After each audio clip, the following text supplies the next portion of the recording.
রাষ্ট্রপতি শাহাবুদ্দিনের পদত্যাগ, দায়িত্ব পালন করবেন স্পিকার।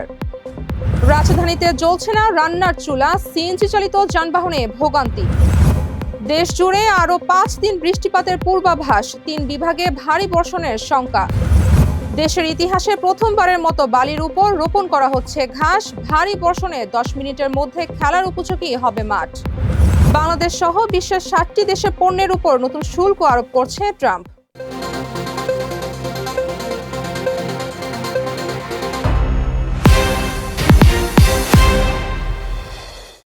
স্বাগত প্রাইম টিভির সংবাদে। আপনাদের সঙ্গে আছি আমি রাজিয়া সুলতানা কিয়া। দেখছিলেন সংবাদ শিরোনাম, এবারে বিস্তারিত। পদত্যাগ করেছেন দেশের 22তম রাষ্ট্রপতি মোহাম্মদ শাহাবুদ্দিন। আজ বিকেলে রাষ্ট্রপতি শাহাবুদ্দিন স্বাক্ষরিত পদত্যাগপত্রটি সংসদের স্পিকার হাফিজ উদ্দিন আহমেদের কাছে জমা দিয়েছেন। মোহাম্মদ শাহাবুদ্দিন 2023 সালের 24 এপ্রিল দেশের 22তম রাষ্ট্রপতি হিসেবে দায়িত্ব গ্রহণ করেন। শারীরিক অসুস্থতাকে কারণ দেখিয়ে তিনি আজ দেশের এই গুরুত্বপূর্ণ পদ থেকে পদত্যাগ করেন। রাষ্ট্রপতির অবর্তমানে জাতীয় সংসদের স্পিকার হাফিজ উদ্দিন আহমেদ রাষ্ট্রপতির দায়িত্ব পালন করবেন। বিস্তারিত হাসান মাহমুদের প্রতিবেদনে। শারীরিক অসুস্থতাকে কারণ দেখিয়ে আজ বিকেলে পদত্যাগ করেছেন দেশের 22তম রাষ্ট্রপতি মোহাম্মদ শাহাবুদ্দিন। পরবর্তী সংসদ অধিবেশনে নির্ধারিত হবে কে হচ্ছেন বাংলাদেশের 23তম রাষ্ট্রপতি। তবে এর আগ পর্যন্ত জাতীয় সংসদের স্পিকার হাফিজ উদ্দিন আহমেদ নিজেই পালন করবেন দেশের এই গুরু দায়িত্ব। আর স্পিকার দায়িত্ব পালন করবেন ব্যারিস্টার কায়সার কামাল। আজ বিকেলে রাষ্ট্রপতির পদত্যাগপত্র গ্রহণের পর জাতীয় সংসদ ভবনের শপথ কক্ষে সংবাদ সম্মেলনে রাষ্ট্রপতির পদত্যাগপত্র গ্রহণের বিষয়টি আনুষ্ঠানিকভাবে জানান স্পিকার হাফিজ উদ্দিন আহমেদ। এ সময় স্পিকার বিদায়ী রাষ্ট্রপতির জন্য মঙ্গল কামনা করেন এবং তার সুস্থতা কামনা করেন। স্পিকার বলেন, মাফিয়া সরকারের আমলে নির্বাচিত হলেও তিনি বর্তমান সরকারকে সমর্থন ও শ্রদ্ধা করেছেন। জানা গেছে বিদায়ী রাষ্ট্রপতি মোহাম্মদ শাহাবুদ্দিন অটোনমিক নিউরোপ্যাথি নামক একটি স্নায়ুরোগে ভুগছেন, যা স্নায়ুকে ক্ষতিগ্রস্ত করে শরীরকে সক্রিয়ভাবে কাজ করতে বাধা দেয়। ফলে হৃদস্পন্দন, রক্তচাপ, হজম, ঘাম, মূত্রথলির কার্যক্রম সহ শরীরে বিভিন্ন গুরুত্বপূর্ণ কাজ স্বাভাবিকভাবে পরিচালিত হতে পারে না। বিশেষজ্ঞদের মতে দীর্ঘদিনের অনিয়ন্ত্রিত ডায়াবেটিস এই রোগের অন্যতম প্রধান কারণ। এছাড়া ভিটামিন B12 এর ঘাটতি, অটোইমিউন রোগ, কিছু সংক্রমণ এবং নির্দিষ্ট কিছু ওষুধের পার্শ্ব প্রতিক্রিয়ার কারণেও এই রোগ হতে পারে। এই রোগে আক্রান্ত ব্যক্তিরা দাঁড়ালে মাথা ঘোরা, হঠাৎ রক্তচাপ কমে যাওয়া, হৃদস্পন্দনের অস্বাভাবিকতা, হজমের সমস্যা, কোষ্ঠকাঠিন্য বা ডায়রিয়া, অতিরিক্ত ঘাম বা কম ঘাম হওয়া, প্রস্রাবের সমস্যা, যৌন সক্ষমতা হ্রাসের মতো লক্ষণে ভুগতে পারেন। চিকিৎসকদের পরামর্শ অনুযায়ী রোগটি দ্রুত শনাক্ত করা গেলে উপসর্গ নিয়ন্ত্রণে এবং জটিলতা কমানো সম্ভব। এজন্য রোগের মূল কারণ নিয়ন্ত্রণ করে রক্তের শর্করা নিয়ন্ত্রণ, প্রয়োজনীয় ভিটামিনের ঘাটতি পূরণ এবং স্বাস্থ্যকর জীবনযাপন অত্যন্ত গুরুত্বপূর্ণ। বিশেষজ্ঞরা বলছেন, এসব লক্ষণ দীর্ঘদিন ধরে দেখা দিলে অবহেলা না করে দ্রুত একজন স্নায়ুরোগ বিশেষজ্ঞ বা মেডিসিন বিশেষজ্ঞের পরামর্শ নেওয়া উচিত। Hasan Masud, prime TV. রাজধানীতে প্রকট হচ্ছে গ্যাস সংকট। তরলীকৃত প্রাকৃতিক গ্যাস সরবরাহ ব্যাহত হওয়ায় সিএনজি ফিলিং স্টেশনগুলোতে তৈরি হয়েছে দীর্ঘ যানজট। ঘন্টার পর ঘন্টা লাইনে দাঁড়িয়ে থেকেও গ্যাস পাচ্ছেন না চালকেরা। চালকদের অভিযোগ, কয়েকদিন ধরে বিভিন্ন ফিলিং স্টেশনে পর্যাপ্ত গ্যাস মিলছে না। ভোর থেকে লাইনে দাঁড়িয়েও অনেককে গ্যাস ছাড়াই ফিরতে হচ্ছে। এতে বিপাকে পড়ছেন অটো চালকরা, আর দুর্ভোগে পড়ছেন সাধারণ যাত্রীরা। পরিস্থিতি নিয়ে উদ্বেগ প্রকাশ করেছেন স্টেশন মালিকরাও। আরও জানাচ্ছেন বিধিরানী মণ্ডল। চাহিদা আর সরবরাহের দীর্ঘদিনের ব্যবধানের মধ্যেই চলছে দেশের গ্যাস খাত। দেশীয় গ্যাসের উৎপাদন কমতে থাকায় বাড়ছে আমদানিকৃত এলএনজির উপর নির্ভরতা। প্রতিদিন সরবরাহ করা মোট গ্যাসের 35 থেকে 40% আসে এলএনজি থেকে। আর সেই নির্ভরতার মাঝেই কক্সবাজারের মহেশখালী একটি ভাসমান এলএনজি টার্মিনালে অগ্নিকাণ্ড নতুন করে বাড়িয়েছে গ্যাস সংকট।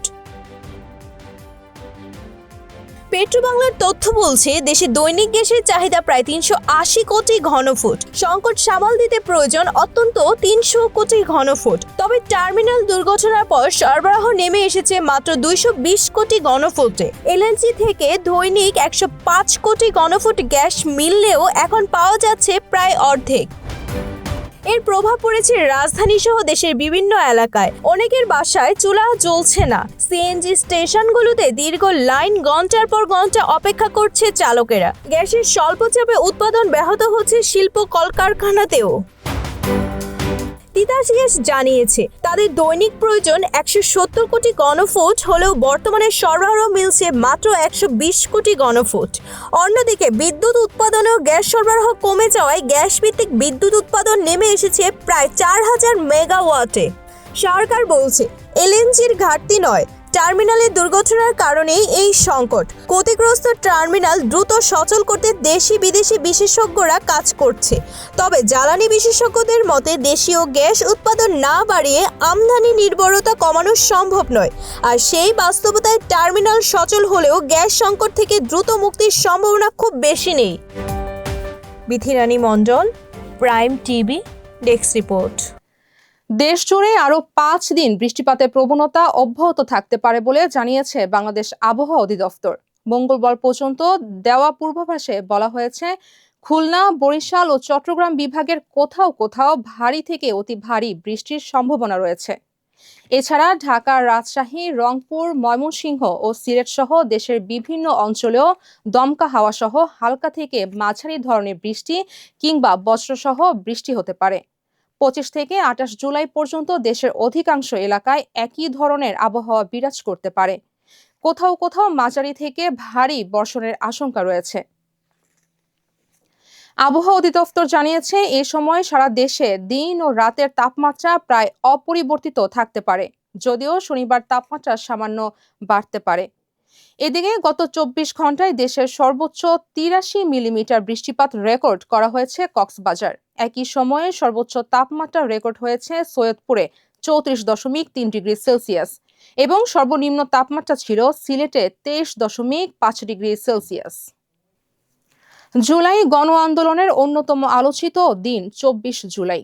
টানা কয়েকদিনের সহিংসতা, কারফিউ এবং আইনশৃঙ্খলা বাহিনীর কঠোর অবস্থানের মধ্যেও সেদিন দেশের বিভিন্ন স্থানে ছিল চরম উত্তেজনা। আন্দোলনের ধারাবাহিকতায় শিক্ষার্থীদের সাথে সাধারণ মানুষ ও বিভিন্ন শ্রেণী পেশা মানুষের অংশগ্রহণে সেদিন পরিস্থিতি পায় নতুন মাত্রা। 26-এর এই দিনে ফিরে দেখা 24-এর সেই দিনের ঘটনা প্রবাহ জানুন ডেস্ক রিপোর্টে।